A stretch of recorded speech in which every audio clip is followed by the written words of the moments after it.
Hey there mga my loves, Leo! Thank you so much for always staying here with me in this channel, babe. So before we start ang content pala natin, is alamin natin yung mga good stuffs. Only good stuffs, mga good news, mga magagandang mensahe here na paparating sa inyo, mga magagandang situations na pwede ninyong i-look forward. We're gonna find out yung mga yan. Pero bago yan, let me just greet everybody. Hi and hello there, new subscribers. Ako po si Yan Tuloy. Welcome. At sa mga returning viewers, thank you so much for your warm love and support binibigay niyo po sa akin. So, sa mga pabalik-balik ko subscribers, thank you po, maraming salamat. At kung hindi niyo pa knows, meron pa po tayo other channel. The link is down below sa ating description box. So, Leo, no, wala tayo dito gender, babae, lalaki, LGBT, cross-watchers. You can click rose if you want. And at the end of the day, always have your free. Well, na free nyo ring gamitin. So, let's go ahead, Leo, at alamin natin rito yung mga mensaheng magagandang paparating sa inyo. So let's see, Archangel Michael, thank you so much for being present here in this reading. So ginarantiya na nga na isa sa mga pinakamagandang mensaheng makakarating yan sa inyo, Leo, is marriage. Posibleng may kakasal sa inyo at posibleng hindi nyo pa yun alam. So, there might be someone here preparing to propose to you, or this could be someone here na parang baka may kakasal sa inyong pamilya or kakilala mo at umattend ka doon kasi paaaring doon mo na makilala, Leo, ang person na para sa'yo. Ang buong ganun, guys, no? So, ilatag naman natin lahat. We have here the strength card. The Five of Cups energy, Queen of Swords, the Hangman right here, Ten of Cups. Wow, the Sun, the Star. Wow, the Sun and the stars. And there's this Three of Cups energy. Yeah, definitely love is really being pointed out right here for you guys. So, there could be a possible marriage, na paparating sa inyo. Or makikilala mo na it's a union of two souls. You will be reunited right here sa person na naka-align for you guys. The sun and the stars, it's the universe right here aligning. It's your destiny. You're being reunited with your destined person. Yeah, this is your person, your man and your woman. Wala tayong gender LGBTQs, of course, you're welcome rin. And I'm picking up that if it is someone here na boyfriend, girlfriend mo na strong marriage, because the Queen of Swords and there's this Ten of Cups energy, this is your fairy tale love story and someone here is making a decision to speak out to you, might be preparing for that engagement, marriage proposal. Leo, so wow! And for others of you, you're gonna meet here the person that is destined for you at umattend ka, especially kung kasalan. Yan. No? Baka may friend ka ikakasal, may kamag-anak ka ikakasal, go ahead. Yan ang oras para hindi ka tamarin, pumunta ka dyan. At dyan mo na makikilala mga business. Baka yung susunod na mag-abot ng lumpia sa'yo ay yung destined na pala for you. Yeah, there's a strong indication that you're gonna meet your person right here in one of the events. At nagsistand out na nga ang wedding event, no? Na nakikita natin dito. So, maliban dyan, nakita rin tayo ng good stops here for you guys. That you're gonna celebrate here one of achievement ninyo. So, meron ka dito ma-achieve. It could be anything. Pero nakikita ko na posibleng manlibre ka. Pero okay lang, you don't mind, no? Kasi it's like celebrating here with your loved ones. Sinishare mo yung magandang news na yun sa kanila. So you could be achieving here something and seeing triumph or trophy, yeah, right here. And the genuine people around you, the people who support you, who believes in your skills, yan. So nakikita ko rito that ililibre mo sila rito. You could be treating them food or drinks, or baka mag-inuman kayo, sagot mo, mga ganyan, or meron kang particular na bayaran doon, no? Maaring, oh, sagot ko yung fried chicken in beer. Yan, mga ganun. So whatever the case may be, nakikita ka dito that you will be achieving here one achievement and you're gonna celebrate with your loved ones. It could be related to your work. Baka may ma-achieve ka dyan, may makuha ka, okay? Related to trophy. And when we say trophy, it's something here na posibleng pinaghirapan mo, pinag-effortan mo, no? Parang mala Olympics ang datingan ng ginawa mong effort dyan, no? So, nakita ko rito na ang tagumpay ay para sa'yo. So, you don't mind celebrating it with your loved ones or with your genuine people right here. This is good news appearing here, no? Kasi posibleng yung hindi ninyo pagpansin sa isang person is nagbunga ng maganda. Ha? Ano ibig mo sabihin, Miss yan? Siguro meron kayo dito hindi kinausap or nagtampo kayo sa kanya or nagalit, okay, let's say, okay, hindi nyo kinausap, no? Effective kasi nakita ko na itong person na to, no, ay kikilos na ngayon. Okay? So, parang anong nangyari rito? Ewan ko kung sinadya ninyong wag talaga siya kausapin or hinayaan niyo na lang or whatever, no? Bakit lumalabas na good news yan, Miss Yam? Kasi, eto na yung hinihintay mo. Yung maging matured siya sa mga galawan niya, yung maging matured siya sa mga gagawin niyang decisions. Kasi parang, nakita ko rito, gusto mo lang naman na parang magbago siya. In a way, natulungan niya rin yung sarili niya mag-improve, maging mature. So, I think yung argument ninyo, ano man yung specific ninyong pinagtalunan or pinagdiskusyonan dito, no, parang ang nangyayari kasi dito, concern ka lang sa kanya. So, posibleng dahil doon, hindi kayo nag-usap, hindi kayo nagpansinan, naputol yung connection ninyo.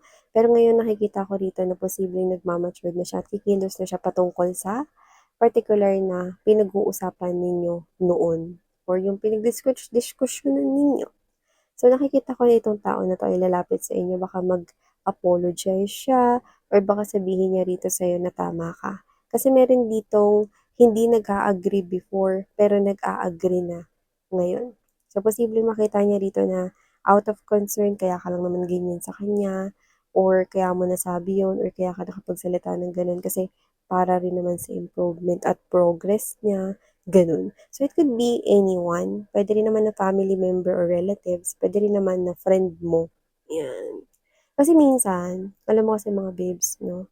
May mga tao kasi, Leo, na kapag ka in pain sila, hindi nila nakikita yung real reason ng pagiging concern ng ibang tao. Kaya kahit concern yung ibang tao sa kanila, ang nagiging feedback is, wala ka kasi sa posisyon ko eh. Hindi mo alam pinagdadanasan ko. Yan. Kasi negative yung nagiging response nila kasi negative yung nararamdaman nila. Okay? Kaya negative rin yung naiisip nila sa mga concerns. Sabi mo lang yan kasi hindi ka yung nasa pwesto ko. Yan. Hindi ka naman talaga concern sa akin eh. Ganun. Kasi they are in pain. Okay? Kaya hindi nila napapansin yung concern mo. Pero I think someone here will step his or her one foot forward, papunta sa direksyon mo, at maaaring sabihin niya sa'yo rito na tama ka pala, no, at maaaring mag-apologize siya sa'yo. So, maliban dyan, mga babes, no, sa someone na yan na parang nagmamature at nagising na rito, no, nakita ko rin dito ang energy na posibleng meron ka ritong bagay na maging matapang ka or papakita mo yung katapangan mo rito. So, hindi naman ito yung parang papasok ka sa horror house. Hindi naman gano'n. Pero nakikita ko rito na parang ikaw 'to na medyo meron kang kakaharapin na posibleng nakakatakot. May humaharang na fear dito 'no, pero alam mo na ito yung dapat mong gawin para makapagsimula ka rito ng maganda, 'yan 'no. Parang ewan ko kung anong gagawin mo na 'to, pero nakikita ko rito na parang gagawin ko ito kahit nakakatakot, gagawin ko ito kahit challenging ito. Bahala na. Basta isipin ko maging positive ako rito, you know. Kasi parang 'pag ginawa mo 'to, ewan ko parang dagdag confidence yung nakita ko sa'yo, eh. Or madadagdagan yung self-esteem mo or ikaw 'to na parang, alam mo na magbabago yung buhay mo 'pag ginawa mo 'to. Or mas makikita mo yung pagbabago, yung malaking pagbabago 'pag ginawa mo ito. So, kung ano man 'tong bagay na 'to, nakikita mo yung potential na mag-iiba yung life mo. So, kahit ito ay challenging, ano man 'yan 'no, na nakakatakot for you or ngayon mo lang ita-try kasi, mga ganyan, nakikita ko na gagawin mo pa rin 'yan kahit na natatakot or may takot ka sa loob mo. Kasi parang after nito, tapusin ko na 'to, one time lang, one go lang 'to. After nito, okey na, 'yan. Parang gano'n yung kita ko sa energy mo. So, fighting lang, Leo 'no, kasi tama ka. 'Pag ginawa mo 'yan, magbabago na yung buhay mo. Magsisimula ng umikot yung mabagal na ikot ng wheel 'no, ng iyong life, no? Magsisimula na yung umikot ng mas mabilis. Okay? So, maliban dyan mga babes, no? Ito ha, hindi 'to mag-resonate sa lahat pero babanggitin ko. So, kung may LGBTQs dito mga babes 'no, nakita ko rito na meron kayo ditong person na posibleng, gusto niyo siya, same gender, pero posibleng hindi niyo alam kung tanggap ba niya na magkaroon ng isang partner na same gender din. Well, this is a wish fulfillment for my LGBTQ viewers right here. Okay, this will not resonate to everybody, pero nakita ko rito that that person is someone na accepting din ng love from same gender. Actually, nakita ko sa energy niya, parang alam mo yung ano siya, puwede siya sa guy, puwede rin siya sa woman, gano'n 'no? Parang gano'n, nakalimutan ko yung tawag dun, pero whatever the case may be, open din siya for relationship right here. So, kung ano man yung iniisip mo dito na parang medyo alangan kang itanong sa kanya, nakita ko na open siya, okey? At yun yung good news for you. Open siya for relationship, even same gender, okey? Same gender niya. Yan. So, it's time for you to act on this, okay? Parang dagdag na rin ito sa pag-boost ng inyong lakas ng loob, no? Para ipahayag dyan sa tao na yun ang inyong feelings and emotions, no? Alam naman natin na pagdating sa love, pantay-pantay lahat, we can give it, diba? So, no matter what age, no matter what gender, okay, religion, hindi yan lahat importante, okay? Okay? So, yeah. So, nakita ko dito mga babes, no, na maliban dyan sa good stuff na yan, meron ako nakikita rito na parang yung iba sa inyo na posibleng malungkot about something. Maybe you lost someone or you lost something recently.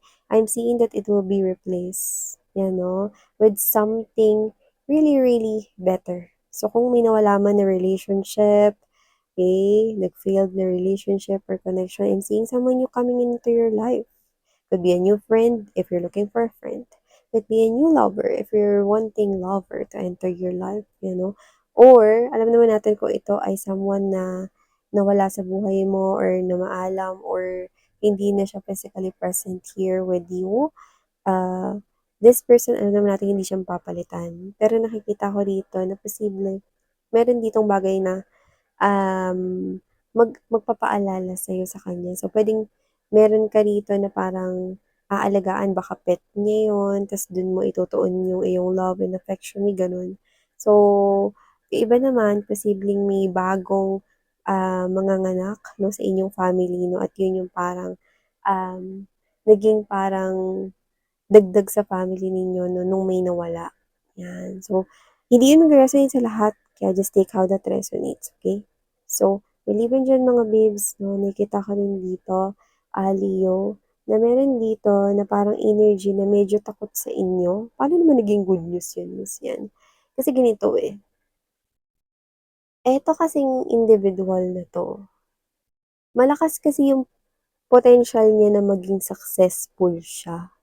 So, posibleng katrabaho mo siya. I don't know if you are a boss or supervisor or superior ka or ganyan, managerial position. Maaring yung mga people around you find you strict or baka mahirap kang i-approach daw or baka sa mukha mo lang or sa tingin lang nila sa'yo. May mga first impressions lang din kasi dito na parang medyo alangan sila sa'yo, mukha kasing mataray, mga gano'n.